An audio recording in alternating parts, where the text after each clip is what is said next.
En el video de hoy vamos a repasar los centros asimétricos, también llamados estereocentros o centros quirales. Bien, vamos a identificar en estos ejercicios cuál de estos carbonos es un centro asimétrico o cuál de estos compuestos posee un centro asimétrico. Veamos en el primero. ¿Ese carbono será centro asimétrico? No, ya que tiene 3 hidrógenos. ¿Ese carbono será centro asimétrico? No, posee 2 hidrógenos. Al igual que este, tiene 3 hidrógenos. ¿Qué sucede con ese carbono? Tiene un halógeno, que es el cloro, un grupo etil y un grupo metil. Y el cuarto sustituyente sería un hidrógeno. Los 4 grupos son distintos, así que ese carbono sí es un centro asimétrico. Y lo identificamos con un asterisco. En el siguiente ejemplo, ya mencionamos que no, un CH3, un CH2 no pueden ser centros asimétricos, así que estos los descartamos. Podría ser este CH, tiene un etil, un metil, otro metil, un hidrógeno. Dos grupos idénticos, dos grupos metilos. Así que este compuesto no posee centros asimétricos. ¿Qué pasa con este ejemplo? Metil no, un metileno tampoco, este otro compuesto tampoco posee centros asimétricos. En este, descartamos inmediatamente todos aquellos H3 y CH2, quedando únicamente este carbono como posible centro asimétrico. Bromo, etil, propil, metil. Los 4 grupos son grupos distintos, así que este también es un centro asimétrico. Si nos fijamos en este último centro asimétrico, no hay hidrógenos, o sea, no hay necesidad que uno de esos sustituyentes sea un hidrógeno, con tal los 4 grupos sean completamente distintos. Veamos en este. Descartamos todos los H3 y los H2, quedando únicamente este CH. Grupo amino, hidrógeno, etil y etil. Dos grupos idénticos, dos grupos etilos. Así que este carbono tampoco es un centro asimétrico. Así que este compuesto no tiene centros asimétricos. Únicamente los dos que habíamos colocado antes son compuestos quirales. Bien, veamos acá. Indique la configuración de cada una de las siguientes estructuras. Tenemos ¿qué es lo primero que hacemos? Vamos a ver las configuraciones R y S, que son las dos configuraciones de los estereoisómeros denominados enantiómeros, que son esas imágenes especulares no superponibles. ¿Qué es lo primero que hacemos? Identificar la prioridad de cada uno de los grupos. ¿Y eso cómo lo hacemos? Basándonos en el número atómico de los grupos enlazantes. En el caso del bromo, número atómico 35, por lejos es el más alto, así que este será la prioridad número 1. Luego tenemos un metil, un etil y un hidrógeno. Sabemos que el hidrógeno, su número atómico es el más bajo, que es 4, que es 1, disculpen, así que este será la prioridad más baja, que es la 4. La 2 y la 3 estarán entre el etil y el metil. Ambos grupos enlazan a través del mismo átomo, que es el carbono, número atómico 6. O sea que hay un empate entre ellos. ¿Qué se hacía en caso que el mismo átomo sea el que enlaza al estereocentro? Se visualiza el resto de la molécula. Este carbono posee únicamente hidrógenos, en cambio este carbono posee, además de hidrógenos, otro átomo de carbono. Aunque no sumamos, ya que los números atómicos nunca se suman, sí vemos que el vecindario de este carbono tiene mayor prioridad, tiene átomos de números atómicos altos. Así que este sería mi grupo de segunda prioridad y este el de la tercera prioridad. Una vez que hemos hecho eso, nos fijamos que el átomo menos prioritario esté en el enlace punteado. En este caso así es, el hidrógeno. Y trazamos una flecha de 1 a 2 y de 2 a 3. La orientación de esa flecha nos indicará si el compuesto tiene un sistema R o un sistema S. Si la flecha va a favor de las manecillas del reloj, estaremos hablando de una configuración R, rectos, derecho. En cambio, si las flechas tienen una orientación en contra de las manecillas del reloj, hablamos de una configuración S, sinister, izquierdo. En este caso, vemos que las flechas van en contra de las manecillas del reloj. Así que este compuesto será una configuración S. Si damos el nombre completo de este compuesto, si nos fijamos tiene 1, 2, 3, 4 carbonos. Enumerando adecuadamente este sería el carbono 1, el 2, el 3 y el 4. Así que este compuesto se llamaría de manera completa el S2-bromobutano.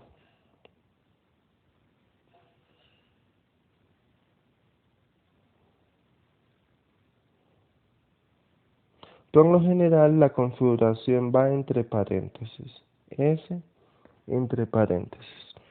Dibujemos el estereoisómero R.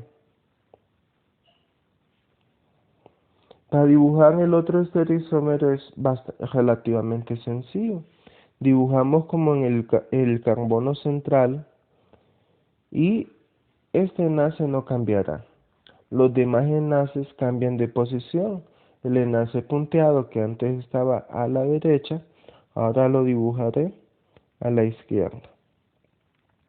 El enlace que está más remarcado, que significa que va hacia adelante, estaba a la derecha, ahora lo dibujaré también a la izquierda. Y el otro enlace opuesto. Y coloco los átomos en las posiciones que les tocaba. En el punteado está el hidrógeno, y en el remarcado teníamos al metil, y en el otro tenemos el grupo etil.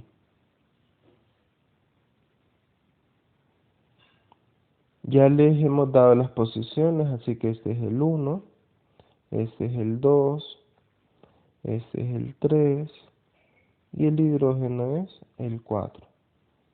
Las flechas las dibujamos y ahora me fijo que las flechas van en un sentido de las manecillas del reloj. Así que hemos dibujado adecuadamente el isómero R, el R2-bromobutano. Bien, veamos ese compuesto. Identifiquemos el grupo prioritario. Tenemos un oxígeno, tenemos hidrógeno, tenemos carbono y carbono. ¿Quién será el átomo prioritario acá? Obviamente el oxígeno, el número atómico es más alto que el del carbono, así que el grupo OH será mi grupo número 1. ¿Cuál será mi grupo número 2? ¿Será este o este grupo? Fíjense, este carbono tiene hidrógenos y carbonos. En cambio, este tiene, además de hidrógenos y carbonos, también tiene un halógeno. Así que ese grupo sería mi grupo prioritario número 2. Y este será mi grupo prioritario número 3. Y el hidrógeno, el número 4 y en el enlace punteado. ¿Por qué remarco yo que el hidrógeno o el átomo más pequeño o con menos prioridad esté en el enlace punteado, porque si no es así, la configuración se ve afectada. Y no es como la estamos viendo. Si yo veo R, en realidad es S. Y si yo veo S, en realidad es R. Entonces, por eso es conveniente que esté siempre en el enlace punteado. Cuando tenemos ese hidrógeno en el enlace punteado, yo puedo dibujar la flecha de esta manera, de 1 a 2. Pero si yo ahí en lugar de hidrógeno tuviera un grupo etil, ese movimiento se ve afectado. El hidrógeno es tan pequeño que no afecta ese movimiento. Luego de 2 a 3. ¿Y cómo veo el movimiento? ¿A favor o en contra del amanecer del reloj? Se ve a favor del amanecer del reloj. Así que este compuesto sería una configuración R. En este caso, solamente nos basaremos en decir si es configuración R o S, ya que no han visto compuestos de este tipo. En química orgánica 2 ya verán los nombres completos. Bien, dice, dibuje la estructura de los enantiómeros del 3-cloro 2-metilpentano. Bien, lo primero que tendremos que hacer es identificar el centro asimétrico o el punto quiral o el carbono quiral. Inmediatamente veo dos posibilidades, este CH y este CH. Veamos este. Si nos fijamos tiene dos grupos metilos, o sea que inmediatamente sé que este carbono no es un centro quiral. Veamos qué sucede con este carbono. Un cloro, un grupo isopropil y un grupo etil y un hidrógeno. Así que este carbono sí es un centro quiral. Lo identifico con un asterisco. Ya mencionamos que el carbono quiral lo coloco en el centro de un tetraedro.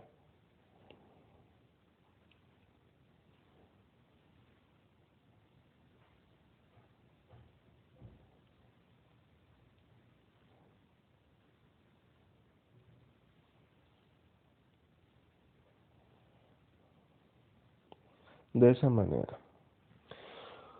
Coloco los grupos. Puedo colocar aquí el CH2,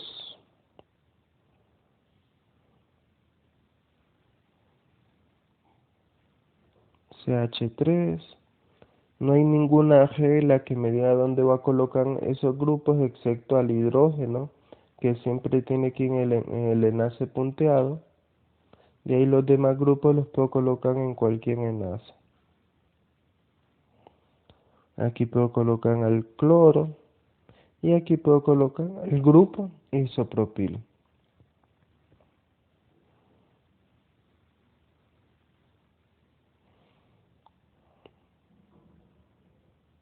que lo dibujaré de esta manera, para identificar bien el enlace carbono-carbono. Bien, demos la prioridad de estos grupos.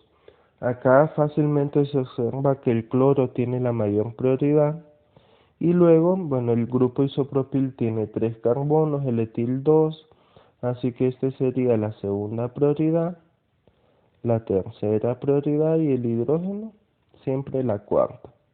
Movimiento de 1 a 2 y de 2 a 3. Es un movimiento que vemos que va en contra de las manecillas del reloj. Así que este compuesto que hemos dibujado sería la configuración S. Ahora dibujemos la configuración del enantiómero, o sea, la configuración R. Y para ello solo cambiamos de posiciones los enlaces. Lo que estaba a la izquierda lo dibujamos a la derecha y viceversa.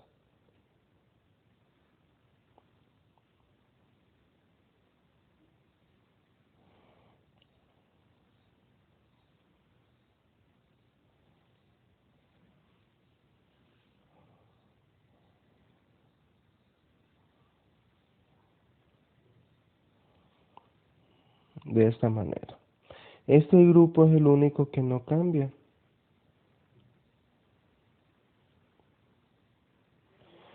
En este tenemos al hidrógeno, en este teníamos al halógeno, al cloro, y acá teníamos al isopropil.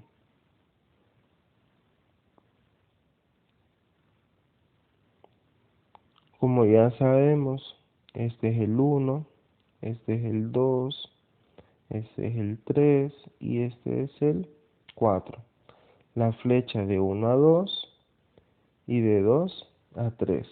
Ahora vemos que una flecha que va en contra de las manecillas del reloj, así que este es el S. Disculpen, si nos fijamos va a favor de las manecillas del reloj, así que no es S. Hay que corregir esto. Esta es la configuración R.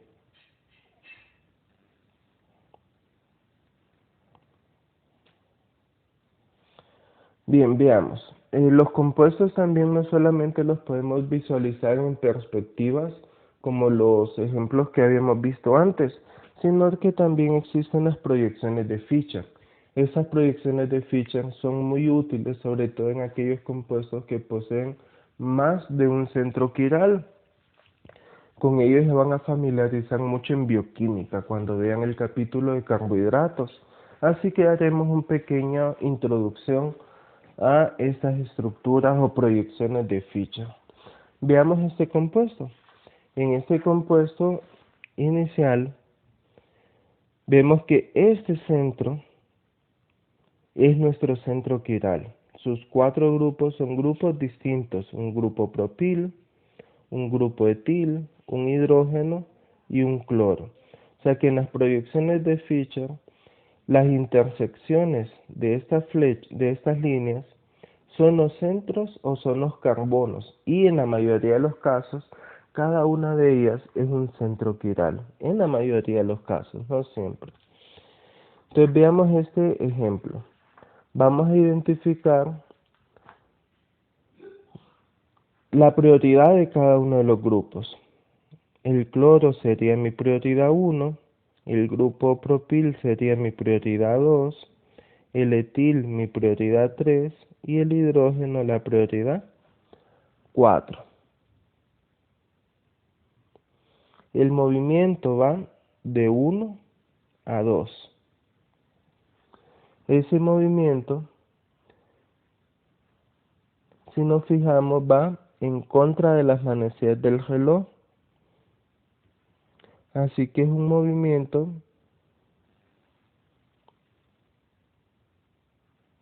disculpen, es un movimiento que va en orden a las manecillas del reloj. Las manecillas del reloj van de este tipo. Entonces sería un compuesto con configuración R. Veamos el siguiente ejemplo. 1, 2, 3 y 4. La flecha iría de esta manera. Es un movimiento que va en contra de las manecillas del reloj, de esta manera. Así que hemos dibujado el estereoisómero S. Estos dos son enantiómeros, el enantiómero R y el enantiómero S.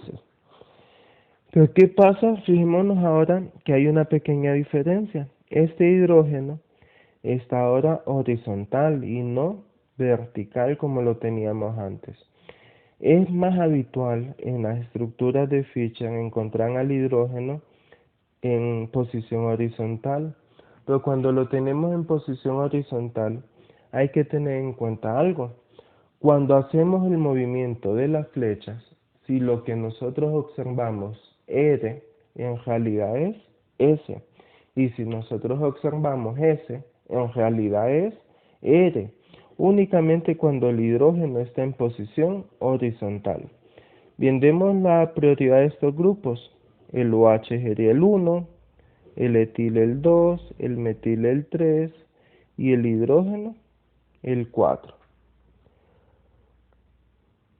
La posición entonces sería de 1 a 2. Si yo me fijo, es un movimiento que va a favor de las manecillas del reloj. Pero como ya les comenté, cuando el hidrógeno está en posición horizontal, Es todo lo contrario a lo que vemos. Si vimos una posición R, en realidad este es un isómero S. Acá haremos lo mismo, 1, 2, 3 y 4. Movimiento de 1 a 2. Vemos que es un movimiento aparentemente en contra de las manecillas del reloj, así que como yo sé que este hidrógeno está horizontal, es todo lo contrario a lo que yo veo. Si es en contra es S, así que ese compuesto es R. Hay que tener ese cuidado. Cuando el hidrógeno está vertical, como era este ejemplo, la configuración electrónica es tal como la vemos, ¿sí? Pero cuando el hidrógeno está horizontal, la configuración electrónica es lo contrario a lo que se ve. Si yo veo R, la configuración es S. Si yo veo S, la configuración es R. Bien, hasta acá llegamos en este video. En el próximo, que será el último, veremos aquellos compuestos con más de 2 centros quirales.